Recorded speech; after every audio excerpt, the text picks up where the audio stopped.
बाजार के लिहाज से, इकोनॉमी के लिहाज से इन दो चुनावों के नतीजों को, भले ही छोटे राज्य हों, कम महत्व रखते हों, लेकिन कैसे देखते हैं आप?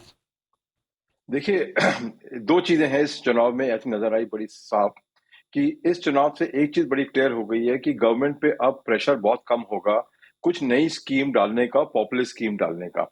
वो मार्केट के लिए बहुत एडवांटेज है, बिकॉज अगर इलेक्शन ठीक नहीं आते हैं तो कोई भी पॉलिटिकल पार्टी फिर दूसरे तरीके से सौंप दे के, इकोनॉमिक सौंप दे के उसको कवर करती है। अगर विक्ट्री इतनी डिसाइसिव है गुजरात के अंदर में, तो वो जो नेसेसिटी है उनकी, और हिमाचल में भी बराबर की टक्कर है, वो सरप्राइज है एक्चुअली क्यों इतना कांग्रेस क्या कर रही है वहां पे। बट तब भी आई थिंक गवर्नमेंट पे अब प्रेशर कम होगा कि पॉपुलर स्कीम का करें या फिर इन्फ्लेशन पे फोकस करें। सो जो की चीजें मार्केट को इम्पैक्ट कर सकती हैं, फिजिकल डेफिसिट बढ़ सकता है, उसका प्रेशर डेफिनेटली गवर्नमेंट पे कम हो जाएगा।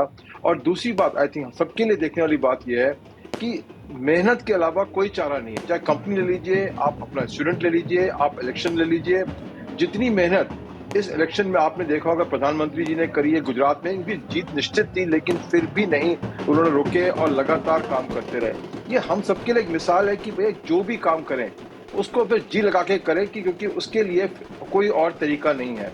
और ये मिसाल लेके हमें अपना लाइफ भी बढ़ानी चाहिए कि इलेक्शन जीत के बावजूद भी अगर कोई एक आदमी प्रधानमंत्री होते हुए भी 25 दिन तक लगातार कर सकता है तो वो एडमायरेबल है। बट ये जरूर है मार्केट के लिए फिजिकल डेफिसिट पे प्रेशर कम होगा और उससे लिए मार्केट के लिए तो फर्क पड़ेगा। खासकर क्योंकि आरबीआई ने कल बहुत थोड़ी सी हमारे को तकलीफ दे न्यूज दी है कि इन्फ्लेशन उनसे कम नहीं हो रहा है बट ग्रोथ कम हो गया है। और अब लगभग उन्होंने, आरबीआई ने इन्फ्लेशन फाइट को मेरे हिसाब से तो सब बैक बर्नर पर डाल दिया है कि ग्रोथ के लिए चलेंगे। इन्फ्लेशन अब बढ़ती रहेगी, 5.5% उन्होंने प्रोजेक्ट किया है। तो कॉमन मैन के लिए थोड़ी सी बैड न्यूज कल आरबीआई ने आई है। बट ये मिसाल लेके आप मेहनत करें तो शायद हम उसको भी पार कर जाएंगे। सर, श्रीवास्तव साहब, अब बाजार पर व्यू ठीक है, इलेक्शन वाली मामला तो हुआ और आपने बहुत अच्छे से समझाया भी कि इसका क्या इम्पैक्ट होगा। लाइफ हाई बनाने के बाद थोड़े से थमते रुकते हुए नजर आ रहे हैं, तो लोग थोड़ा कंफ्यूजन में है कि क्या प्रॉफिट बुक कर लेने का वक्त है, क्या थोड़ा निकल जाने का वक्त है, या अभी भी बने रहें, क्या करना चाहिए? थोड़ा डायरेक्शन दे सर। देखिए तीन चीजें बड़ी क्लियर हैं आरबीआई की पॉलिसी में कल, कि इंडिया का ग्रोथ रेट अगले साल भी 6% से कम होगा। तो कई पॉजिटिव होने के बावजूद भी इंडिया का ग्रोथ रेट 6% ही रहेगा। और अगर इकॉनमी 6% ग्रो करेगी तो आपकी कंपनियां जितना मर्जी कोशिश कर लें, डबल कर लेंगी, 10-12% ग्रो कर लेंगी, उसके ऊपर करना बड़ा मुश्किल हो जाएगा उसको। खासकर जो आरबीआई की जो पॉलिसी रही है नेगेटिव इंटरेस्ट रेट की सेवर्स के लिए, वो हमारी कंजम्पशन को लगातार अफेक्ट करती चली जा रही है। चाहे बैंकों का प्रॉफिट बढ़ते जा रहा है और आपकी खरीदारी की पावर कम होती जा रही है। उसके लिए उनको लोन पे लोन लेना पड़ता है। पर्सनल लोन जो बढ़ रहे हैं वो सिग्निफाई करता है कि आपकी कंजम्पशन पावर धीरे धीरे वीक होती जा रही है। तो इस बाजार के माहौल के अंदर में जब 6% इकोनॉमी की बेस्ट एस्टिमेट है, 5.4% इन्फ्लेशन का एस्टिमेट आरबीआई खुद दे रहा है, उसके अंदर निवेश करना पुरानी स्कीम्स, पुरानी कंपनियों में, रेगुलर कंपनियों के अंदर में, मेरे हिसाब से आपको डेट से कम रिटर्न देगा साल के एंड में। और आपने लास्ट 3 साल में देख लिया है इंडेक्स ने डेट से भी कम रिटर्न दिया है इन्वेस्टर्स को। मिड कैप के कुछ स्टॉक्स हैं जिन्होंने अच्छा रिटर्न दिया, कुछ स्टॉक स्पेसिफिक है बहुत अच्छा रिटर्न दिया। बट अगर निफ्टी भी देख लेंगे तो 60% 70% निफ्टी स्टॉक में आपको शायद कोई रिटर्न नहीं नजर आई होगी। और कई स्टॉक तो 3-3 4-4 साल से अब कोई रिटर्न नहीं दे रहे हैं। तो उस माहौल को देखते हुए और ग्रोथ को देखते हुए और जो आरबीआई ने कल जो पॉलिसी डिक्लेयर करी है, उस हिसाब से मेरे हिसाब से आप अगर फिक्स इनकम में अपना थोड़ा ज्यादा एलोकेशन रखेंगे, 2 साल में आप देखेंगे आपकी रिटर्न उससे इक्विटी मार्केट से अच्छी आएगी। अब जो निवेश कर रहे हैं रेगुलर कंपनी में, आप पी एक्सपेंशन पे निवेश कर रहे हैं, ना कि अर्निंग एक्सपेंशन पे। बट इंडिया की एक चीज जो नई आई है वो है आईपीओ। नई स्टोरीज रोज इंडिया में हफ्ते में 1 से 2 नई स्टोरी आती हैं।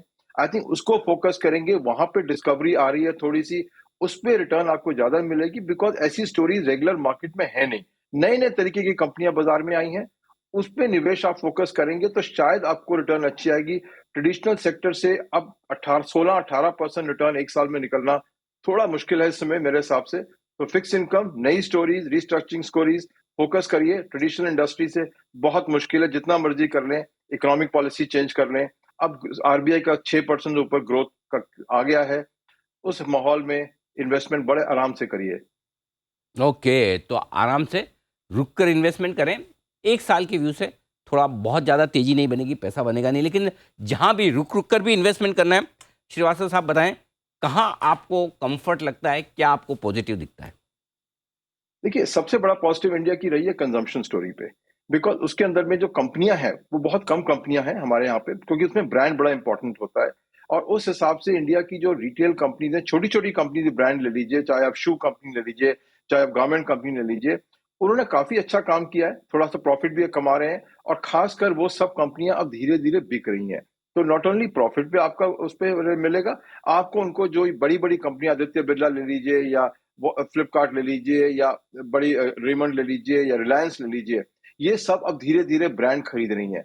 तो जो ब्रांडेड कंपनीज़ हैं, उस पे आपको फोकस रहेगा। जो कंज्यूमर कंपनीज़ हैं, उसका उसमें कोई मोनोपोली है एक तरीके से कि आप रिप्लेस नहीं कर पाएँगे। जो मर्ज़ी कर लीजिए आप, आप चाहे यिप्पी का ले लीजिए आप नूडल, बट लोग कहते ज़रूर मैगी हैं। लोग ज़रूर मैगी हैं उसको। तो इसलिए कंज्यूमर कंपनीज़ पे, क्यूएसआर कंपनीज़ पे, होटल कंपनीज़ पे जहाँ कंजम्पशन बहुत बेहतरीन है, वहाँ पे आप फ़ोकस करिए, उसमें कोई प्रॉब्लम नहीं है। कई रिस्ट्रक्चरिंग स्टोरीज़ चालू हैं इंडिया में, जैसा आपने देखा होगा यूपीएल ने अनाउंस किया रिस्ट्रक्चरिंग, शेयर प्राइस का काफ़ी मुनाफ़ा हुआ। आपने देखा लास्ट ईयर जैसे यूरेका फोर्ब बिकी और आप एंट्री प्राइस पा सकते थे। आपने ये भी देखा कि सीमेंट कंपनी जैसी कंपनी में अंबुजा में जब अडानी ने खरीदा, तो शेयर प्राइस उनके नीचे आ गया था उनके एक्विजिशन प्राइस से। अगर आप उनके पीछे चलते तो आज अच्छा रिटर्न कमाते। तो restructuring stories, consumer stories, hotel stories, defence stories. Defence के 3-4 नए स्टॉक भी आ गए मार्केट में, पुराने तो चल ही रहे हैं। वो आई थिंक ये 4-5 चीजें सेक्टर अगर आप रख लें अपने पास में, तो इसमें काफी आपको मतलब सेफ्टी तो मिलेगी। रिटर्न तो खैर आनी चाहिए मेरे हिसाब से, चाहे 1 साल में 2 साल में आए। और आपने देखा पिछले 1 साल में कंज्यूमर सेक्टर ने सबसे बढ़िया इंडेक्स में रिटर्न दिया है। सारे इंडेक्सेस में मिला के मेटल और कंज्यूमर के अलावा बेस्ट रिटर्न कहीं नहीं आया है। बिल्कुल ठीक बात है। तो ये सारे के सारे सेक्टर्स हैं जो अब आपको मुनाफा दे सकते हैं, जिसमें कंजम्पशन से जुड़े हुए स्टॉक हो सकते हैं।